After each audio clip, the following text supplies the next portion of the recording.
The first point is it's going to be a little interactive during this session. And so I'd like to make sure that you have an idea of a lesson in mind as we're going to go through the exercises. So you will have something concrete to think about. And the second is more logistical thing. We are currently planning to spend about an hour on the first aspect, the first part of this skill up, really about curriculum development in general, and then about half an hour on doing a Q&A on the Carpentries Incubator and Carpentries Lab, which are our repositories to host community developed lessons. If this sounds good, you can put +1 or just a plus sign on the line that sounds good. Otherwise, please put a plus sign where you would like to spend more time. And so today we'll also be helped by Toby Hodges, who was also on the call. Toby will join the Carpentries core team in a few days now. And we are really excited to have him with us, and he will work closely on this aspect of curriculum development. And so, yeah, he's joining to help us, to help me today on this skill up session, and he will be around a little longer. Toby, would you like to introduce yourself quickly? Sure, I can do that. Thanks, Francois. Yeah, hi, everybody. I am joining the call from Heidelberg in Germany, where it is warm and humid and not the best conditions for wearing a headset. But of course, that's the situation that I find myself in every day at the moment. So yeah, looking forward to the session and sharing what I know about this topic, I guess, and learning from Francois, who I'm sure knows a lot more. So yeah, thanks for having me here. Okay, thank you, Toby. Could you please enable screen sharing?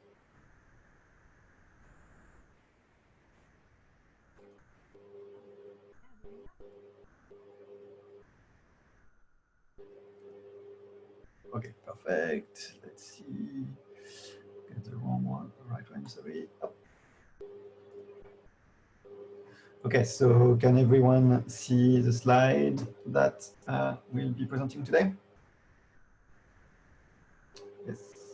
Yes. Okay, thank you. Let me open the chat in case there is questions there.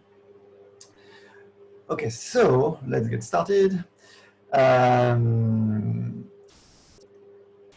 So as a little icebreaker for today, I'm asking you two questions. The first one is, are you a certified instructor? And you can go on line 67 to about 70 in the Etherpad to add a plus sign, whether or not you are a certified instructor or not. That will help us adjust a little bit the content of the workshop. And then as we do this, I would also like for you to write a sentence or two about what you're expecting to learn from this skill up session. It will take about 2 minutes or 3 to for people to write this up. Okay, that sounds good. I see lots of different type of goal. We won't do too much, or actually any, or today technical topic around how to build lesson using the lesson template. But I think there is quite a bit of interest for this, and we might create a new session before the end of CarpentryCon to provide some support around using the lesson template. It's really a lesson about how to write and organize the content of a lesson to be taught in the styles of the Carpentries. And so this skill up is really about what to teach during workshop, not so much about how to teach it. The delivery aspect of the workshop is really taught during instructor training. This is really a draft of a new curriculum that we might offer in the future that is more centered around what goes into the lessons that we teach in the carpentries. A lot of the content of what I'm presenting today is work that has been mostly done by Erin Baker, who is the lead of the curriculum team at the carpentries. And all of the content of what we're going to discuss in this Skill Up and a lot more is available in the Curriculum Development Handbook, which is available at the URL that is listed here, cdh.carpentries.org. It's going to be slightly hands-on, as hands-on as we can in the context of a virtual call, but we'll do our best. And it will have two parts, as I've mentioned earlier. First, it's going to be an introduction to curriculum development for about an hour. And it's going to be very quick because there is a lot to talk about. And so I picked just a few topics we're going to focus on. And then I'd like to leave about half an hour after that, where we will discuss together any questions that you might have around these two spaces that we have for community developed lesson that we call the Carpentries Incubator and Carpentries Lab.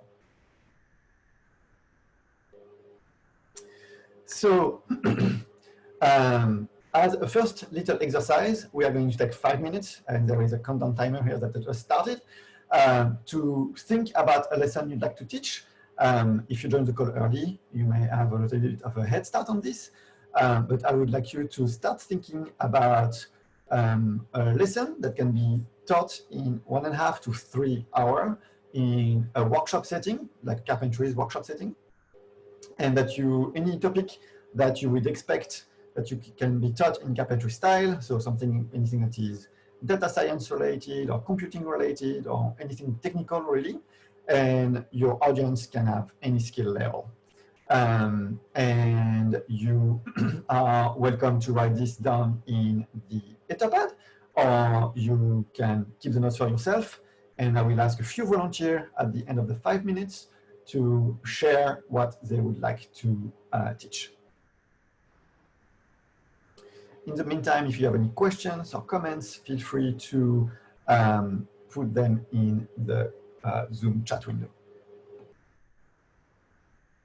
Okay, no volunteer, that's okay. We have a pretty big group and the setup makes it hard sometimes to chime in. So I encourage you to read what other people have come up with.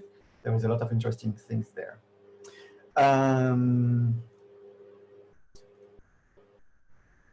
So now that you have an idea about what you want to teach for your workshop, we need to start thinking about who actually is going to come to your workshop, who are going to be your learners, what are their needs, what do you need to teach them so your workshop will be useful for them, or is your workshop going to transform them?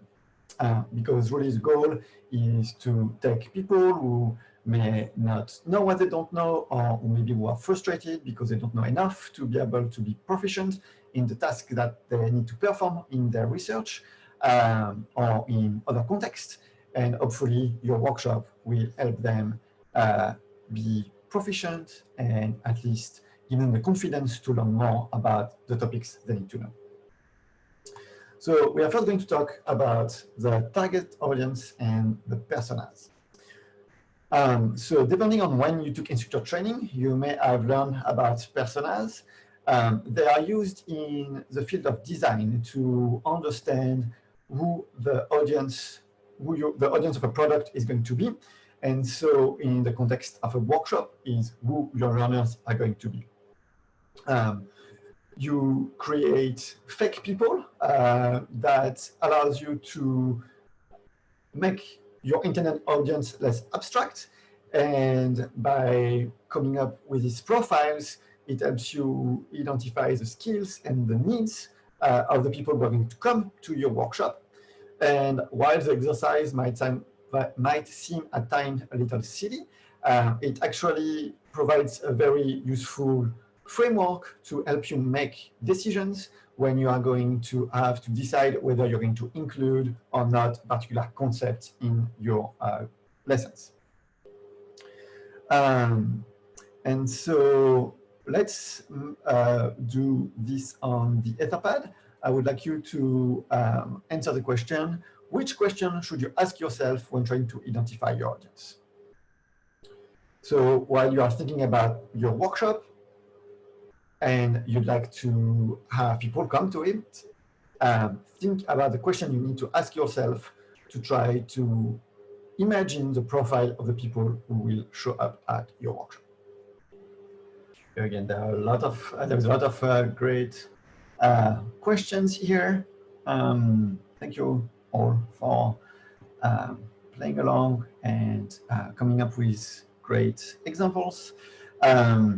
Here is a little summary of the type of questions that are generally asked, and a lot of these are already listed in what you come up with.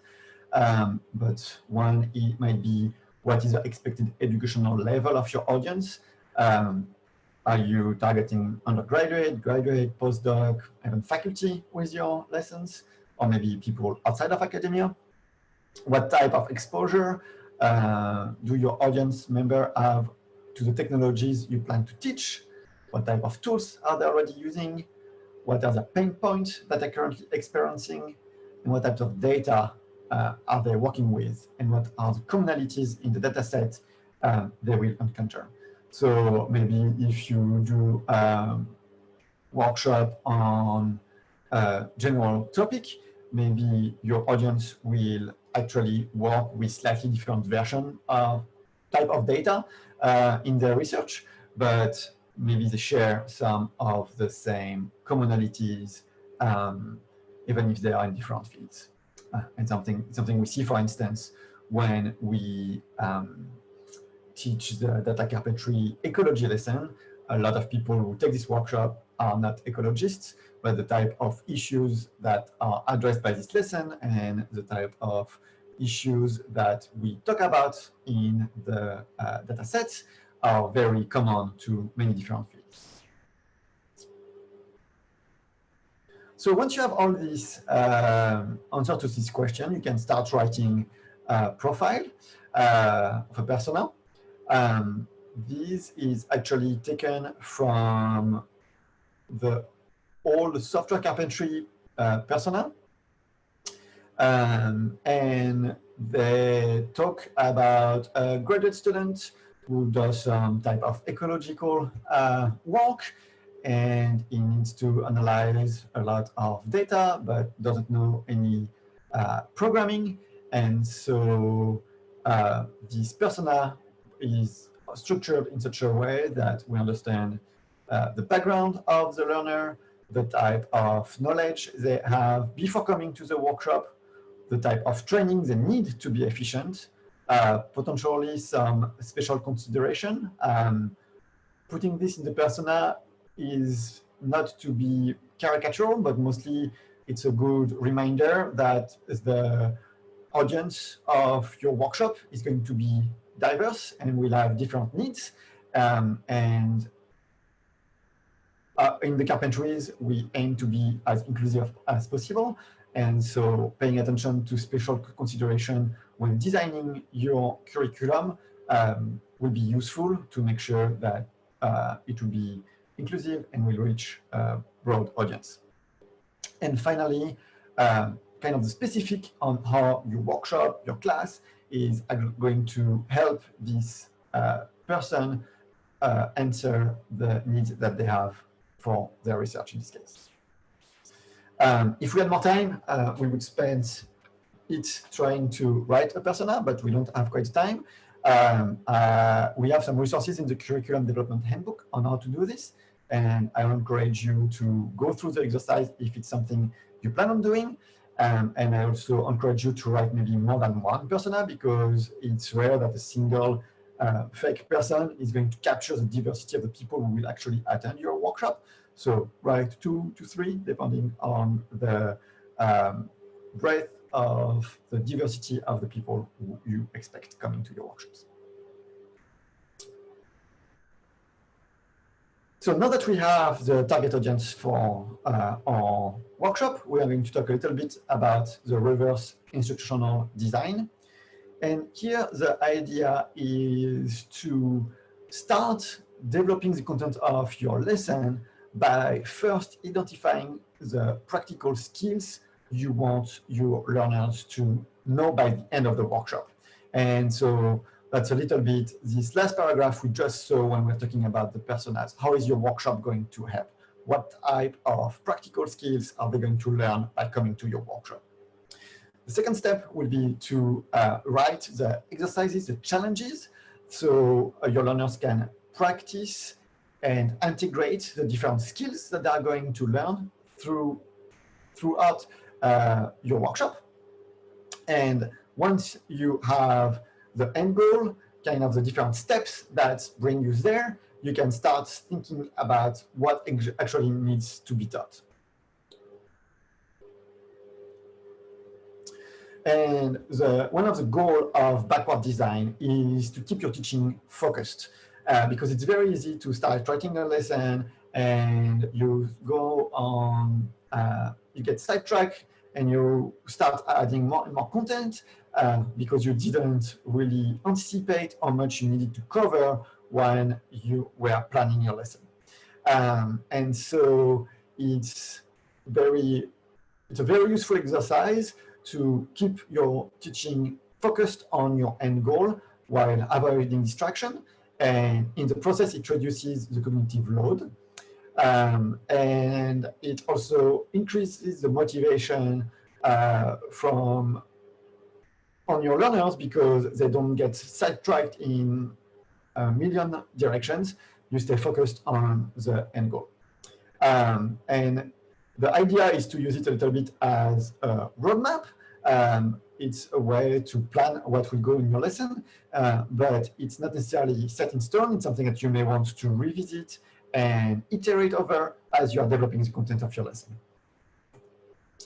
So as a little exercise, let's say that you are designing a class where one of the end goals might be your students should be able to produce a graph like this.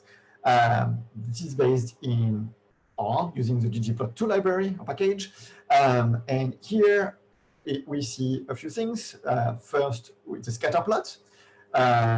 There are points colored by different categories. In this case, the number of cylinders that these cars have, but it's not really relevant. The idea is more being able to color the point based on a categorical variable. And then there is a smooth line going through these points that is a polynomial level 2 going through this point, and that is colored in red with some error bars. And the code to produce this plot is actually relatively short. It's 4 lines. But if you think about how much does a learner need to know to be able to produce this plot, you can see that the list is going to be long. I came up with this list of, was it 8 different things? I'm sure there is more, but it's just to highlight the expert awareness gap, as you may have seen if you took instructor training, that even if you know how to produce this plot, if you've already done some R and you are familiar with ggplot2, actually there is a lot to unpack there. And so going through this exercise of saying, okay, what is the end goal I want to teach, producing maybe the code if it's a code-based lesson, and start dissecting what goes into this code and what you're going to have to talk about in your workshop for your learners to be able to do this. It's also going to depend a lot on what is their background and their previous knowledge. And it's something where, again, personas are going to be useful. You may not approach teaching this particular example the same way if your learners are complete beginners of R or if they have already taken some lessons in R. And yeah, and depending on the audience, maybe someone who already knows R may not be familiar with what is a polynomial because they may come from a background where they don't know much about mathematics or statistics. But on the other hand, you may have an audience of people who are very familiar with mathematics and statistics, but not so much around the programming side. So that's where personas come very handy and they allow you to distinguish and choose what you are actually going to teach inside your lesson. So as a little exercise, I would like to take 7 minutes because to do it correctly, it's going to take some time. Again, you can do it on the Etherpad and you can do it on your own. It's really an exercise to help you think about what the lesson you are thinking about is going to contain. So first, I would like to answer the question, what is going to be the end goal of your workshop? Just the same way as we presented this ggplot in the slide. And then think of a list of 5 to 7 skills that you are going to need to teach during your workshop to bring your learners there. A little word of caution, when you think about the end goal of the workshop, it's very useful to be specific. If you say, I want to create plots that can be quickly and reproducibly modified and customized, that's pretty specific, but it could be more specific. But if you say, learning the grammar of graphics, of mastering ggplot2, these are very vague and there is not a clear milestone or clear skills associated with these general goals. So try to think specifically when you are going to come up with the end goal for your workshop. And I'm going to start the timer now. And we're going to set about 7 minutes thinking about these 2 questions. Again, if anyone has any question, please feel free to add them in the chat. Okay, and we are at time. I know 7 minutes is very short to go through this type of exercise. I can see that some people already came up with a pretty long list of skills that they will need to cover.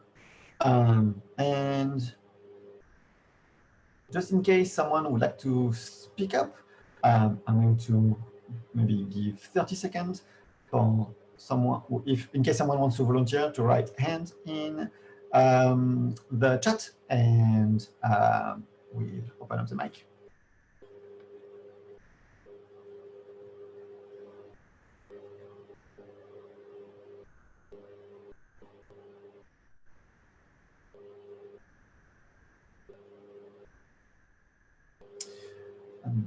Toby, would you like to maybe not talk specifically about the list of skills, but more about the point you brought up in the chat about the jargon busting exercise that Library Carpentry does?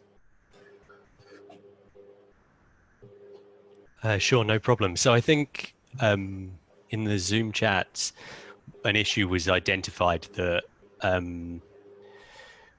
we spend most of the time when we're talking about things that we do professionally, I suppose, with other people who are also professionals in that. And so we get into the habit of talking in jargon a lot, like using these terms because they are the way that we communicate with our peers, but that can cause real problems when you then want to teach these skills to relative novices. And I think that as well as that being a problem that we unintentionally use these terms, I think another problem can be that learners tend to arrive for the lesson making the assumption that everybody else already does understand these terms and they're the only person that doesn't.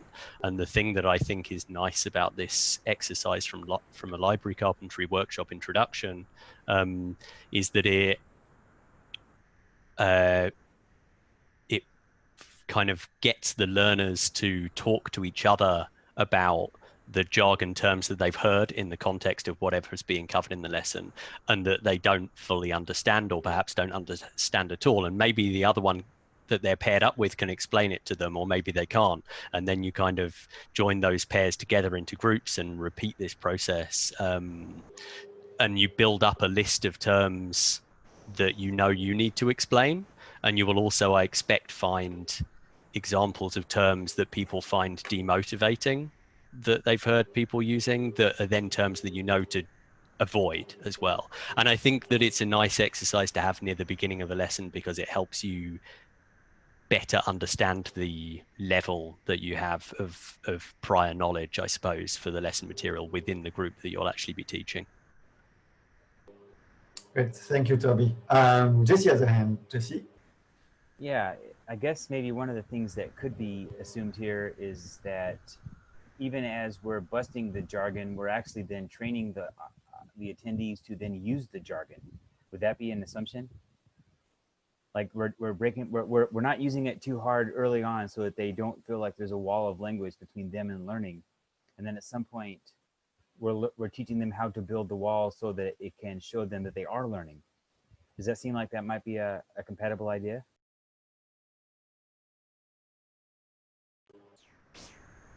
Yeah, that sounds good to me. I think it's kind of naturally what happens when people learn is that maybe at first you struggle through the jargon, but then you copy the way people speak or work, and progressively you appropriate this jargon yourself, and then you realize that, yeah, you're learning. That's a good analogy, as the idea of the wall. I like that. Okay, the next step is choosing a dataset. So in most of our lessons inside the carpentries, there is some type of data that we work with. Even in lessons that are not really data sciencey, like the software carpentry shell lesson, there is a system of files that we use to learn the basic commands of CD and LS and things like that. But in data carpentry workshop, it's even more important to spend a good bit of time thinking about the data set you are going to use throughout your lesson. The first thing to have in mind is that you need to keep your learners in mind, making sure that the data set you choose is going to speak to your learners. Are they going to be able to quickly understand the type of variables that are in the data set? Or are you going to have to spend the first 3 hours of your workshop explaining how the data is structured, what the variables mean, what is this scripted code going to, how are the scripted codes that are in the data set going to be used? So in general, thinking about the learners is very important. Second thing is, because of the nature of our lessons and in general the nature of instructional material, it's very important to use a dataset, a license associated with the dataset that is appropriate, and basically, at least for lessons that are official or that will become official with the carpentries, we ask for a CC0 license.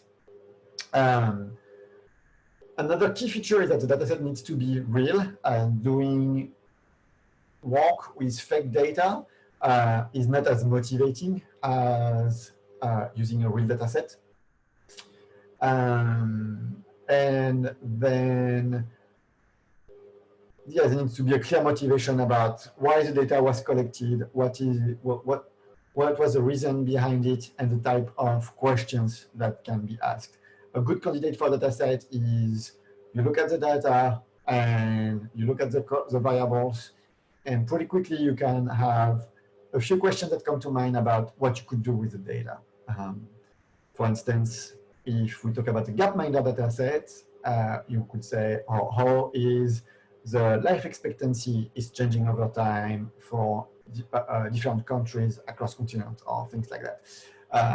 In all the dataset that we have, for instance, for the ecology dataset, you can see how is the size and the weight of the animal vary by species. So thinking about this type, having a clear data set that is based on a real data set that was collected for a real study usually is a good characteristic for your learners. Nawe is asking, should the dataset be licensed CC0? Is CC BY not okay? CC BY for dataset is very tricky because, especially for teaching, we may need to adapt the content of the data, selecting some columns, selecting some rows, doing some cleanup, maybe changing some variables. And whether it's allowed or not with the CC BY license gets sometimes tricky. And so a CC0 license for data is much safer and usually better. And I think there is also some technicalities around whether CC BY can actually be applied to data. I think CC BY is really about things that are created, and there are some gray area with data because in theory you cannot copyright data, but you can copyright its organization and structure, but it varies by countries. And so overall, the recommendation is that CC0 is the safest choice for the license to choose for data.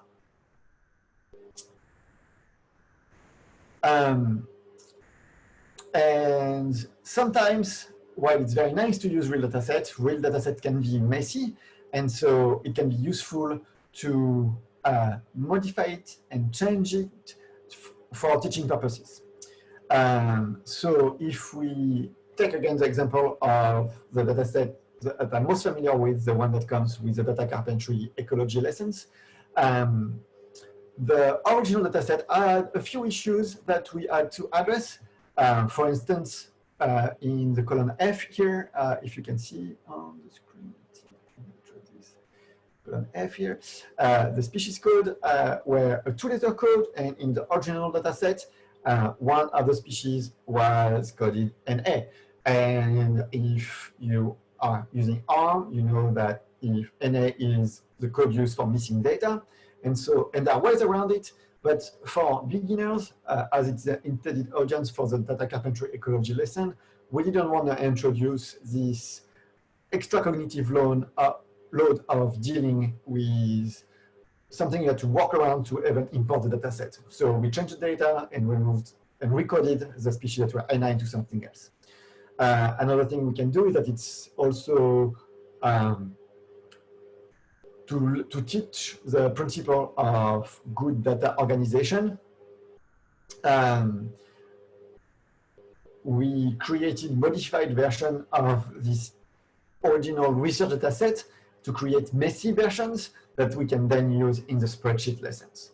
And so it's okay to create additional variation around the original data set that you chose, but depending on the context, you can create these different variations. And sorry, that's my turn of thought here.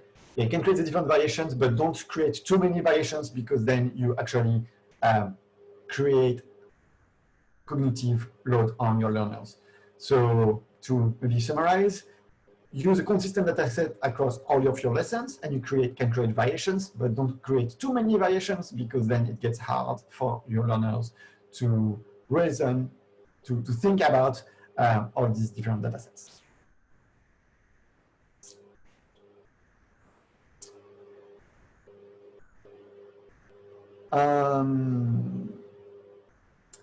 And in the interest of time, I'm going to skip this exercise, but if you are working with real data, it's a step you definitely need to think about and think through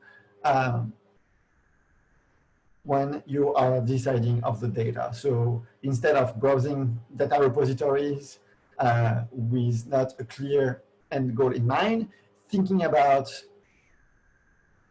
before you start looking for a data set, what are the different characteristics, how large is it going to be, what type of variables, what type of features you want in the data will help you identify good candidates. And in the curriculum development handbook, we provide some resources about places where you can look for datasets.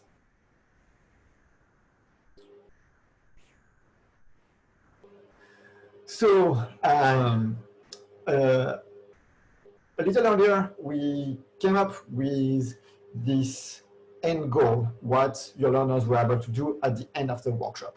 And we briefly mentioned how we need challenges, you need to design challenges that are going to help your learners reach that goal.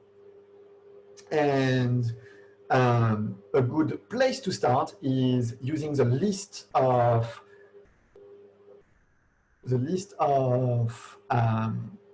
things that your learners need to know to be able to achieve this end goal. And based on this list, you can design challenges that are going to address them. And again, it's very useful to write the challenges before writing any content in your lesson. It allows you to think about how the different skills you're going to teach are going to fit together and how, in which order you are going to introduce them, and that will help you structure the outline of your lesson. It's useful to mix different types of challenges because it breaks the routine. If you only provide multiple choice questions to your learners, it might get boring to them. And it's also useful to mix different integration level, different way of saying to aim at different level of the Bloom's taxonomy when you're designing your challenges. Sometimes you want to create easy challenges that are going to be a straight up repetition to what you just learned. This is useful to provide easy wins for your learners and increase their motivation. But also sometimes provide challenges that are going to integrate skills that you have covered within the last 15, 20 minutes or even longer to help your learners integrate the content that they are learning. And again, working backwards, maybe start by thinking about the challenges that you want to give toward the end of your workshop, and then work backwards to go toward the one that you will give at the beginning of the workshop. So a brief overview of a few types of challenges that are commonly used in our lesson. The first one is the multiple choice questions. In here, the idea is that you provide a right answer and some wrong answers. And the idea also is that the wrong answers are not random, but instead you design them in a way that they will give you insight into what your learners are learning and what and where they are stuck.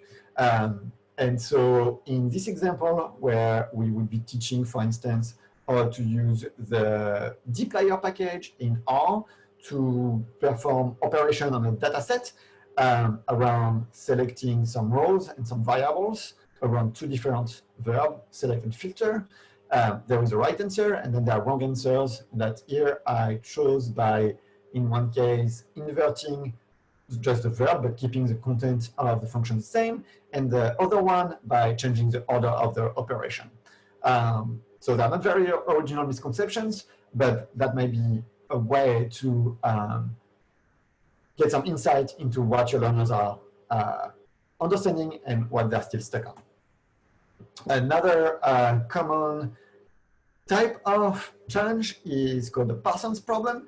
And here you put the right answers, but in the different lines of code are mixed up, and so they're not in the correct order. So in this first example, you provide the three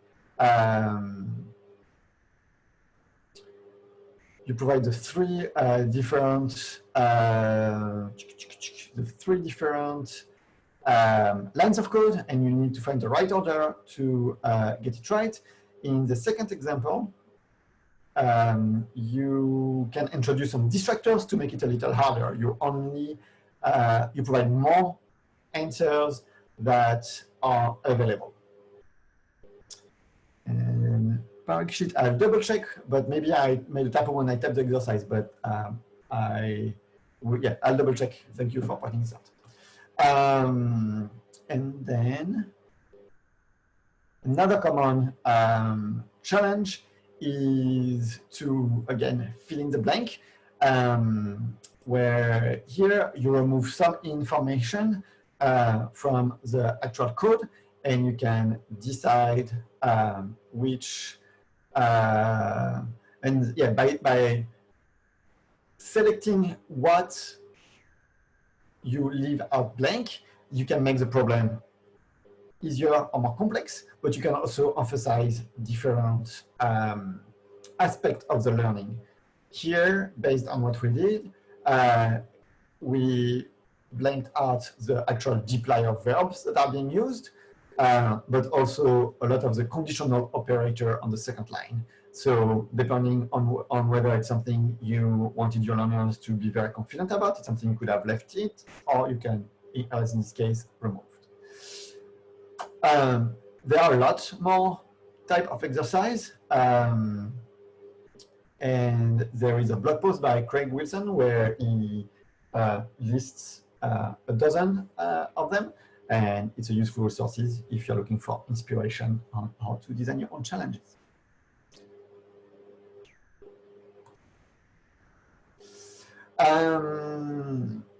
Again, I want to leave plenty of time for questions around the Carpentries Incubator and Carpentries Lab. So unfortunately, I don't think we have time to spend 7 minutes on coming up with multiple choice questions for your lessons.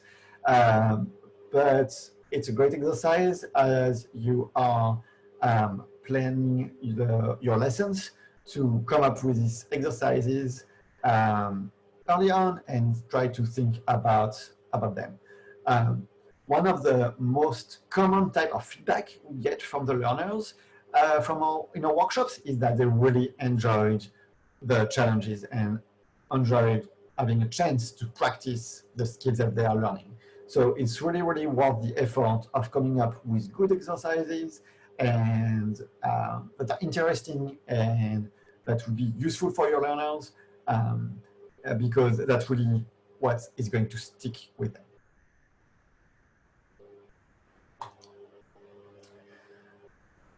So at this point, we can talk about the other elements because once you've identified the end goal, you know who your audience is, you have identified the data set, you wrote most of your challenges, the rest doesn't take that long. One thing that is very important to do also before writing actually the content of the lesson is to do your learning objectives.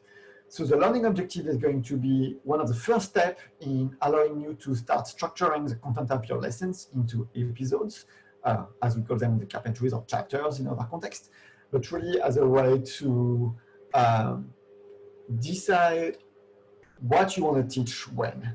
And you write these learning objectives based on the list of skills that you have been accumulating in the end goal of your lesson and the different challenges, and then make sure that you have a good match between the learning objectives and the challenges that will go in the lesson with these learning objectives. And as with a lot of the steps involved in writing a lesson, you need to iterate, think about, look at the exercise, rewrite the learning objective, look at the learning objective and look at the challenges, and go back and forth a few times and see if you have a good match between the two. An important aspect, and something that we could do better in some of our lessons now, is really coming up with a good story around the data set that you're analyzing and where you're trying to bring the learners. Typically, this end goal is something cool, something exciting that you want your learners to be able to do, and coming up with a good final graph, a good final analysis, something that makes sense scientifically will help motivate all the content of your lesson. So spending a little bit of time thinking about the narrative of your lesson will be very useful. I put it there, but really in the process of coming up with your lesson, it's probably something you need to start thinking about a little earlier in the process. When you start thinking about what is the end goal and when you have your data set, start already thinking about what is going to be the general story of my lesson. And finally, when you have all the other elements, now it's really the time to start writing the script that you will be using your teaching, and that will allow you to make your lesson engaging and interesting to your learners. A few advice that we have is that it's important to not go too much into the details and the exceptions, especially if you're designing a lesson aimed at beginners, and favoring simplicity over accuracy is always a good idea to get started. And again, something that can be hard if you are an expert or a specialist in the topic you are teaching, to try to cover all the weird edge cases, but it often leads to lessons that are very big and are hard to follow for the learners. Okay, that was the end of the first part. And just to summarize what we saw, the first step is, when designing a lesson, is to identify your end goal. Then you can start characterizing your audience, who is going to come to your workshop, what is their background, what are their needs, and how you're going to solve them. Then you can list the skills you're going to need to teach to help your learners reach this end goal. Choose the data set that will make your lesson engaging and interesting. Develop your assessment, the challenges, the type of exercises that your learners are going to go through during your lesson. Define your learning objectives and structure the content of your lessons into episodes, chapters. And finally, when you have all of this, it's time for you to actually write the content of the lesson. Before we move on to the next part, I would like to take maybe just 3 minutes to answer these 2 questions. Let's do it in the Etherpads. First is, what are the resources you need to continue developing your lesson? So imagine that the lesson you started to think about today is something you really want to bring to the finish line. What would be useful for you to be able to do this? And second question is, what are your curriculum development plans? So here I'm thinking about, what do you want to do with the lesson you're developing? Is it only for, are you actually teaching in the context of a university and you want to teach it to a small group? Are you developing a tutorial because you are a maintainer on an open source tool and you want people to use your tool? Are you organizing meetups at your university and you want to teach the lessons there? Do you want to teach or develop the content of an official carpentry lesson? Please put some of answers to some of these questions in the Etherpads. And I see that now we are at line 298 and 313. And I will take about just under 3 minutes to answer these 2 questions. And if you have any other questions about this first part of the workshop, feel free to put them in the Zoom chat window. Okay, so at the end of the 3 minutes, feel free to keep writing for a few more minutes. We'll go back to some of these questions because I think they're going to be very relevant to this Q&A section around the community developed lessons.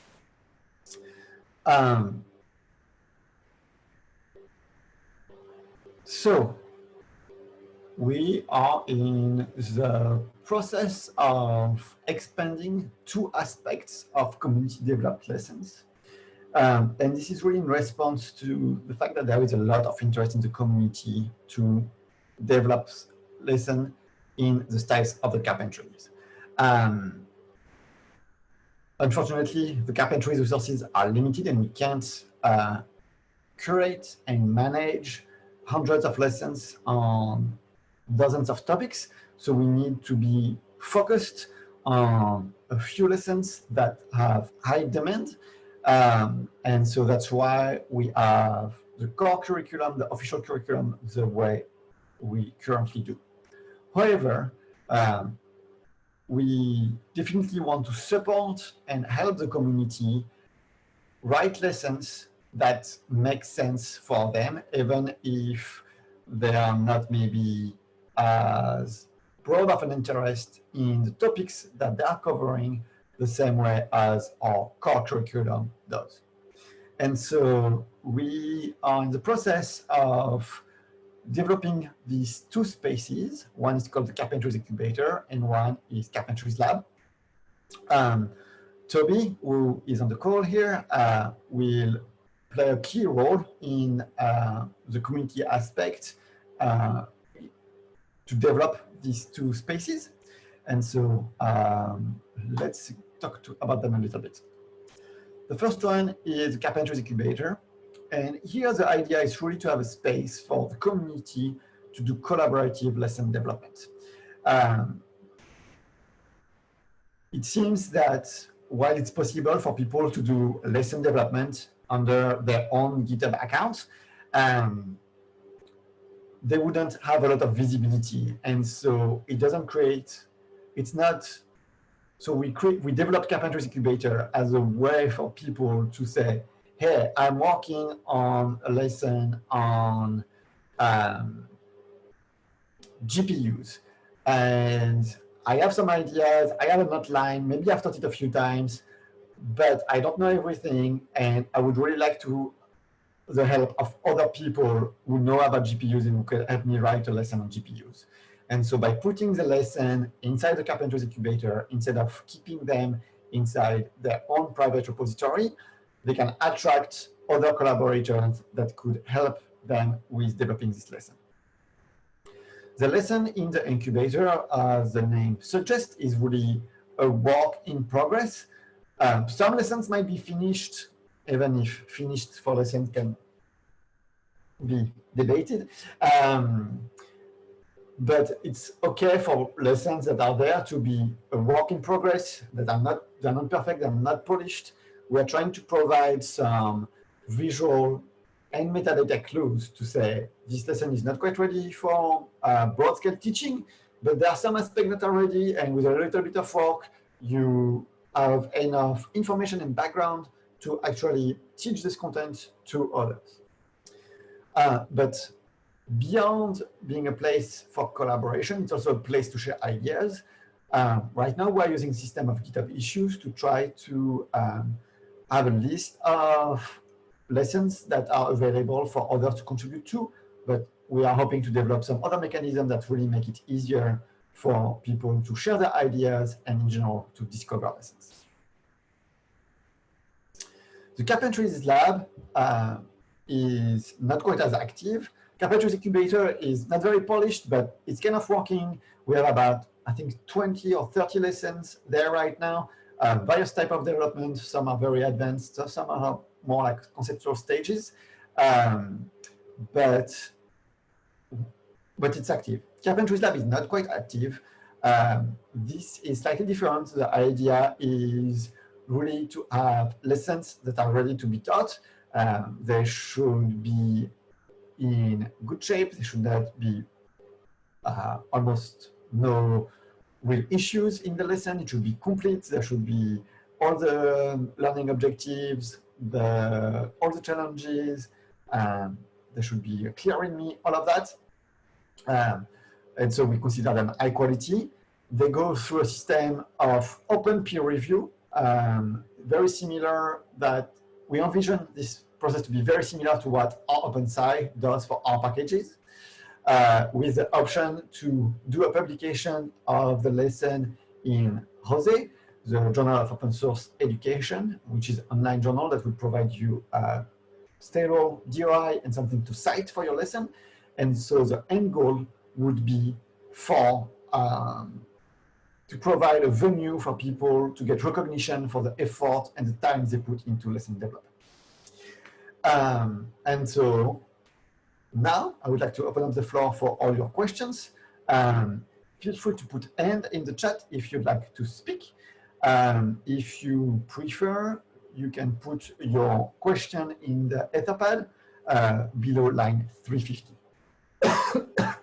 And so let's start with a question from Daniel Chen. is there a process to contact and work on incubator lesson, or do we email the maintainers or committers directly? So there is not a formal process at this time. You know, the lessons are on GitHub, and so maybe it's an unwritten rule, and maybe we should write it, but it's really okay to open up issues on the lesson repo to offer help or suggestions, and to maybe suggest pull requests and improvement on the lessons. We are more than happy to provide you with a Slack channel or even a mailing list if needed to help you organize, if that would be useful to you. But in general, we would like to encourage people to do everything as openly as possible on GitHub.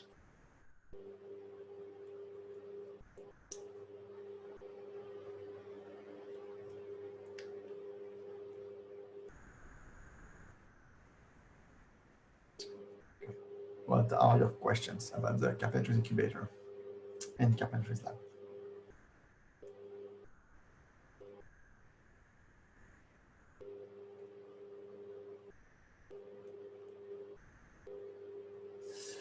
Great. So, question from Sarah: is there any process to collect info about how much a lesson from the incubator has been taught? Not immediately, but we would like to have some kind of reporting system for people to provide feedback and just to get a general idea on how often the lessons are taught. I think it would be very useful to demonstrate impact, because really that's a goal of these two initiatives is really to provide a mechanism for people to have recognition for the time they spent on developing lessons. And so if we could, so coming up with mechanism to get a sense on how often the lessons are being taught and what works with them and what could be improved is on our roadmap.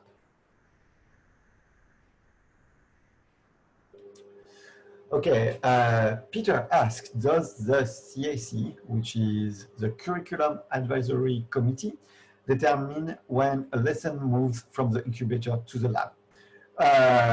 So no, it will not be the purview of the CACs to do this switch. The way we see it is that the actual moving from incubator to lab would be after peer review. So you have to be accepted into the Carpentries Lab.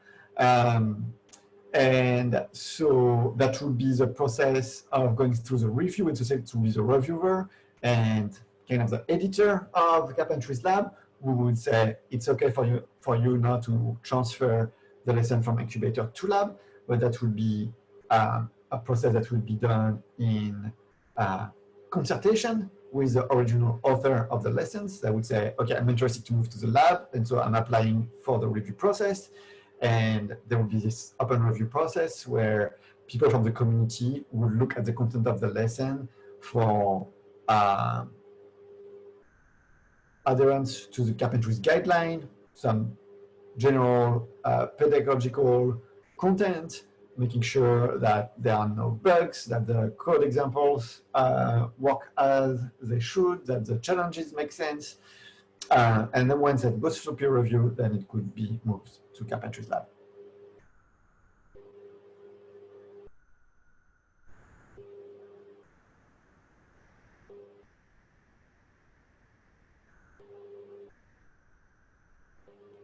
Are there, what are your questions about the Carpentries Incubator and Carpentries Lab?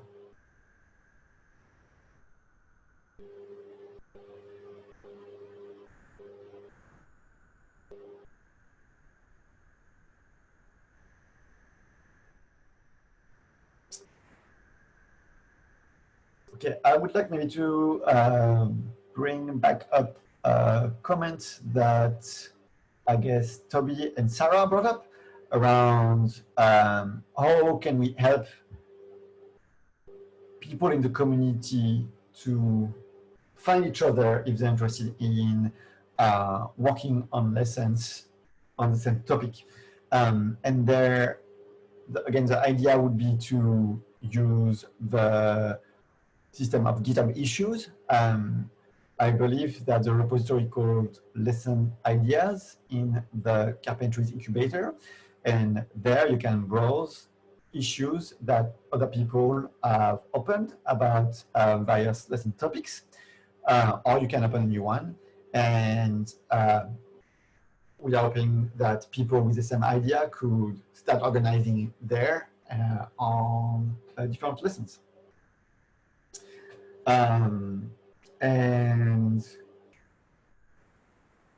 But I would be interested to hear what could be other suggestions on how people could match up on these different, different ideas. Thank you, Sarah, for bringing up the link about the different lesson ideas and lessons that are in the process of being transferred into the Carpentries Incubator.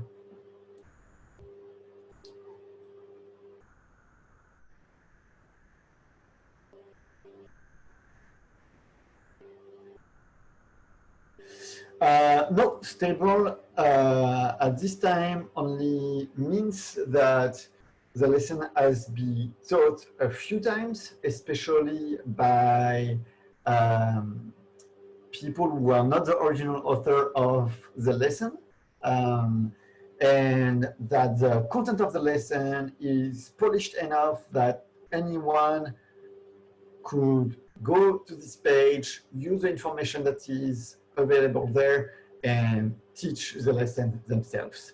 The promotion to Carpentries Lab, again, would be something that people could decide of doing if they are ready to get their content reviewed by the community.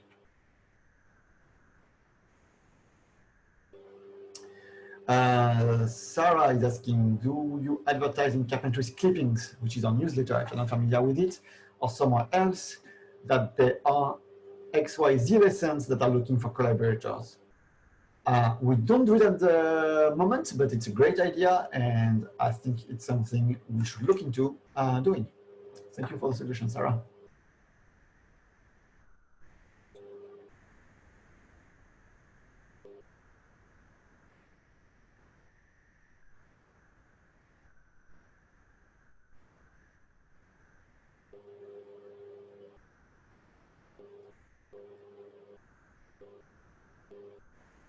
Again, these efforts have really been started as kind of a responsive way to the demand from the community, but we have really just started to work on it as a team, as staff members.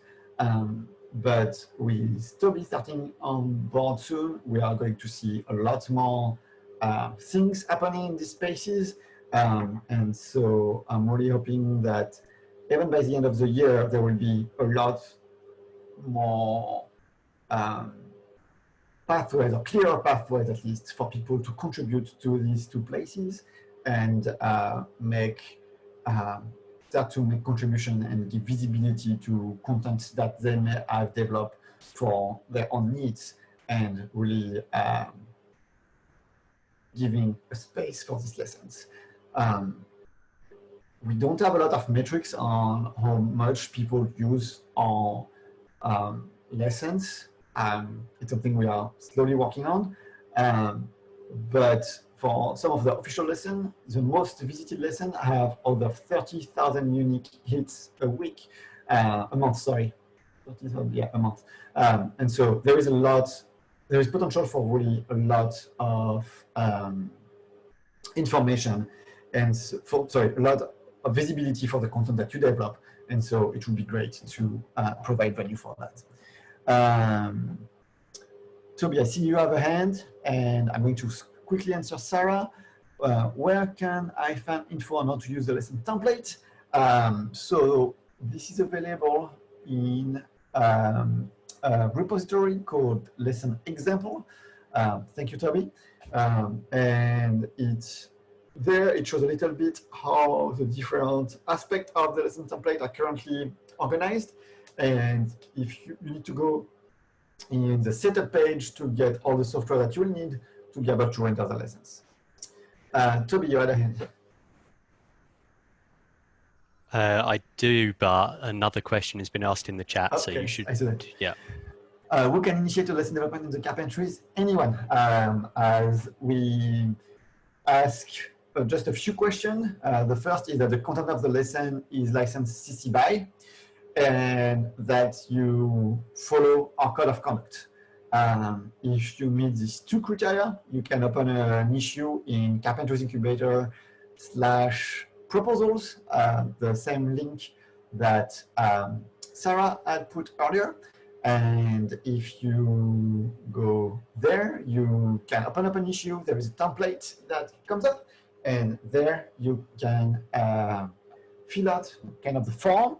And if after a quick review, it looks good, you are welcome to transfer your content inside the Carpentries Incubator.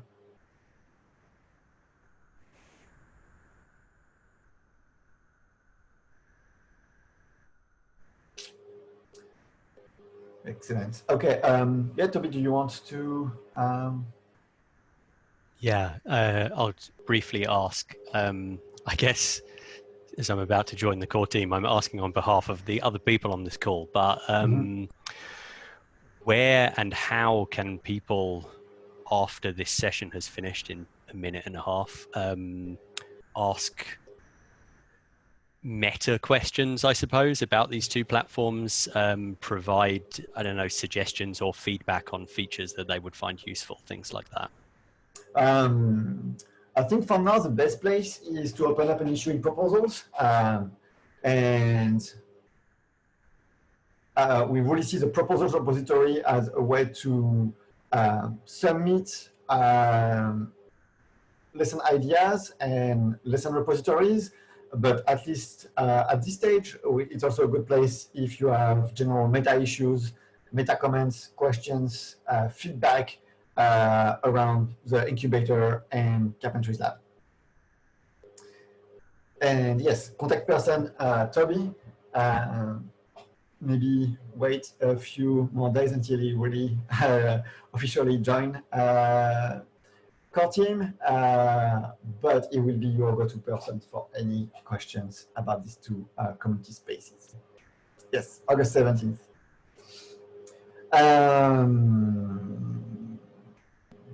Let me see. Okay, we are almost at half past the hour. So please go on line 31. It's all the way at the top of the Etherpad. There is a feedback survey for people who attended the call to fill out. And we, in the Carpentries, we love feedback. We use it to improve continuously. And so we will use this feedback to make the next edition of CarpentryCon better. And hopefully we'll be able to see each other in person soon. Thank you for coming. And yeah, let me know if you have any last minute questions. Otherwise, I wish you a good rest of your day. Thank you so much, Francois. That was such an informative session. I think the brainstorming really helped everyone get more of a handle on what their ideas are for lessons and then how to approach the incubator and the Carpentries Lab process. So thank you so much for teaching this and informing everyone. Thank you for hosting here.